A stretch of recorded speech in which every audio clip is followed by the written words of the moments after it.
अस्सलाम वालेकुम फ्रेंड्स, मैं हूं अजमल और आप देख रहे हैं मेरा यूट्यूब और फेसबुक चैनल। आज हम बात करेंगे स्पॉन्सरशिप लेटर के हवाले से विजिट वीज़ा के लिए स्पॉन्सरशिप लेटर की क्या ज़रूरत है और क्या वाकई इसकी होने से वीज़ा ग्रांट होता है या नहीं, और क्या हेल्प मिलती है अगर हमारे पास स्पॉन्सरशिप लेटर हो तो, और किसका होना चाहिए स्पॉन्सरशिप लेटर। अब हम बात करेंगे तीन बेसिक फैक्टर्स बड़े इंपॉर्टेंट हैं स्पॉन्सरशिप लेटर के हवाले से। पहला फैक्टर है जो इमिग्रेशन, जो हमें एजेंट्स बताते हैं उनका पॉइंट ऑफ व्यू। दूसरे नंबर पे आ जाती है कैनेडियन कल्चर, और तीसरे नंबर पे आ जाता है कि डिसीजन किस बेस पे वीज़ा ऑफिसर करता है। वो क्या एक लाइन होती है, वो क्या एक सेंटेंस होता है जिस पे वीज़ा ऑफिसर ने ये देख पूरी फाइल को परखना होता है। सबसे पहले मैं बात करूंगा एजेंट्स के हवाले से। अब एजेंट जब हमें बताता है, ये जो भी बंदा एजेंट के पास जाता है, तो एजेंट सबको पता है कि जो कनाडा का विजिट वीज़ा है इसकी टोटल फीस $185 है। $185, जिसमें से $100 वीज़ा एप्लीकेशन फीस होती है और $85 आपके बायोमेट्रिक्स के होते हैं। $185 हर बंदे को पता है। तो वीज़ा जो एजेंट्स होते हैं वो आपसे $100 एक्स्ट्रा ले लेंगे, $285 ले लेंगे, $300 ले लेंगे आपसे।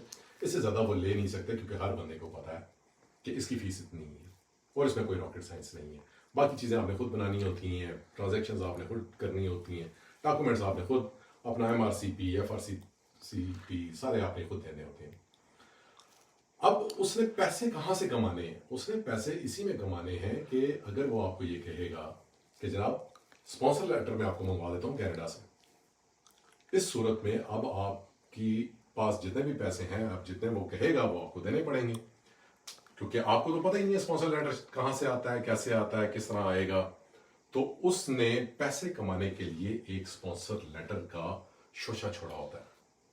अब आ जाते हैं कि स्पॉन्सर लेटर वो मंगवाएगा तो किससे मंगवाएगा? किसी दोस्त से मंगवाएगा, या कोई या तो फेक जनरेट कर देगा, या यहाँ के किसी सिटीजन से कह के रिक्वेस्ट करके तो थोड़े से उनको पैसे दे देगा और वो स्पॉन्सर लेटर मंगवा देगा, या कोई छोटे मोटे बिजनेस से किसी से मंगवा देगा। लेकिन उसकी इतनी वैल्यू नहीं होती, बाज़ वक़्त उसकी रेलिवेंसी नहीं होती, और बाज़ वक़्त उसकी सिरे से ही कोई वैल्यू नहीं होती। अब दूसरी जो चीज़ होती है कि स्पॉन्सर लेटर के हवाले से हमें ये समझने की ज़रूरत है कि कनाडा का कल्चर क्या है। कनाडा का कल्चर बड़ा आइसोलेटेड किस्म का कल्चर है। यहाँ पे बिलीव किया जाता है, ये हमारे यहाँ एक्सटेंडेड फैमिली वाला कल्चर नहीं है, जिसमें कि अगर आपके घर में मेहमान आ जाता है, कोई इवन अब्बू के कज़न की कोई बहन आ जाती है, बेटी आ जाती है, तो हम उसको भी बड़ा प्रोटोकॉल देते हैं, सारा ख़ानदान उनके आगे पीछे होता है, तरह तरह के खाने पकाते हैं। यहाँ पे कनाडा का ऐसा कल्चर नहीं है। कनाडा में न्यूक्लियर फैमिली है। न्यूक्लियर फैमिली कहते हैं मियाँ बीवी और उसके बच्चे। जब बच्चे बड़े हो जाते हैं, उनकी शादियाँ हो जाती है, बल्कि 18 साल के बाद उनको इंडिपेंडेंट कर देते हैं। उनके पास इतना टाइम नहीं होता कि वो अपने कज़न को के बेटे को, या मामू के भांजे के ताए के बेटे को वो बुलाएगा और उसको अकोमोडेट करेगा। तो अगर कोई ऐसा बंदा वो कर भी देता है तो उसकी कोई ख़ास इंपॉर्टेंस नहीं होती। अच्छा, अब ये समझने की ज़रूरत है कि कैनेडियन कल्चर में इस तरह के मामलात नहीं होते, तो उसकी कोई ख़ास वैल्यू ही नहीं है। अच्छा, अब तीसरे नंबर पे आ जाए कि वो कौन सा सेंटेंस होता है जो कि बड़ा इंपॉर्टेंट होता है वीज़ा ऑफिसर के सामने।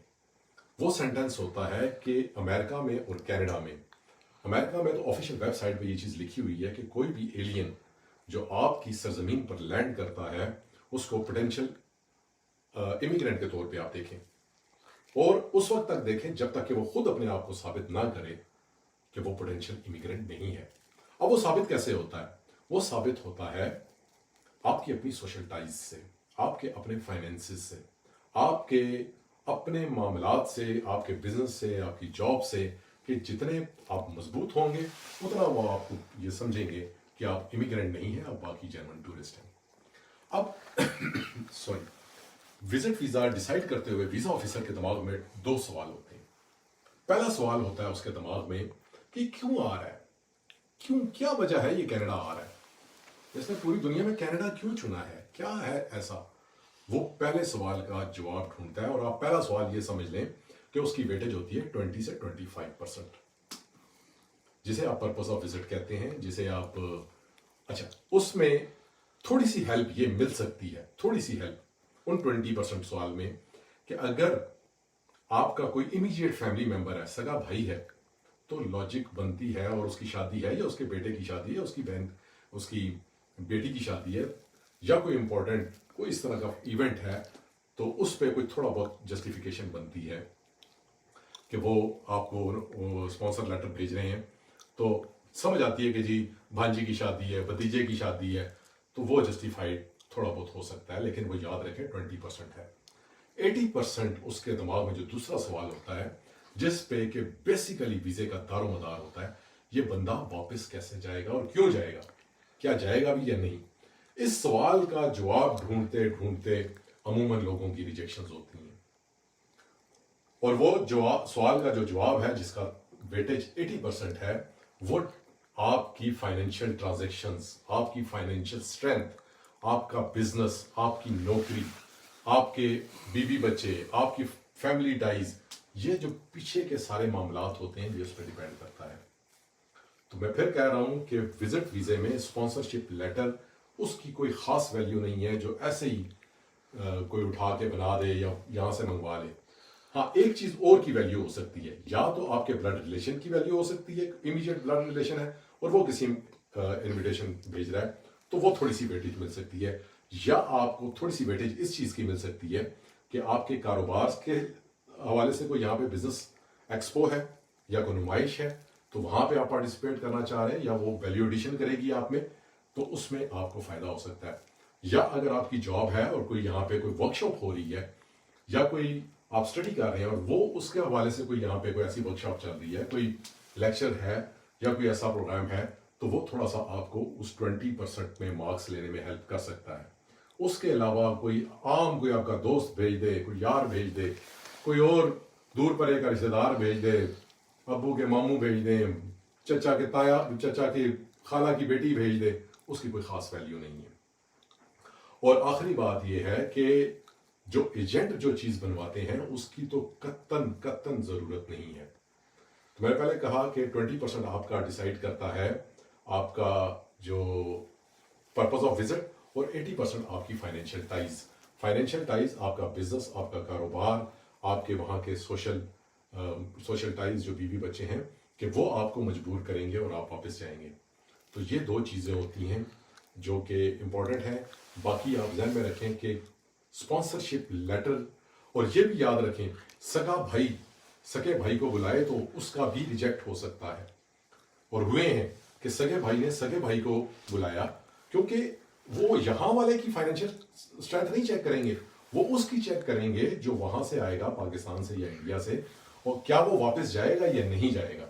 تو سگے بھائیوں کی بھی ہم نے یہاں پہ اسپانسرشپ ہونے کے باوجود ان کے ویزاز ریجیکشن ہوتے دیکھے ہیں، اور ہوٹل بکنگ پر بھی لوگوں کے ویزا اپروو ہوتے دیکھے ہیں۔ تو ہوٹل بکنگ کو کنسیڈر کریں، اپنی فائل خود بنائیں، ایجنٹس کو بالکل 1 روپیہ نہ دیں، اور کسی قسم کے اسپانسرشپ لیٹر کے پیچھے مت بھاگیں۔ ہاں اگر کرنا ہے تو آن لائن خود کام کریں، اور خود اگر کسی ایکسپو میں آپ پارٹیسپیٹ کر سکتے ہیں، ان کی اس کو لے سکتے ہیں، اس میں پارٹیسپیٹ کر سکتے ہیں آپ، یا آپ کسی ورک شاپ میں لینا چاہیں تو وہ ایک علیحدہ بات ہے، ادروائز ایجنٹس کے چکر میں نہ پڑیں۔ یہ تھی آج کی ویڈیو، اور آپ اس کے ساتھ ہی آپ شکریہ۔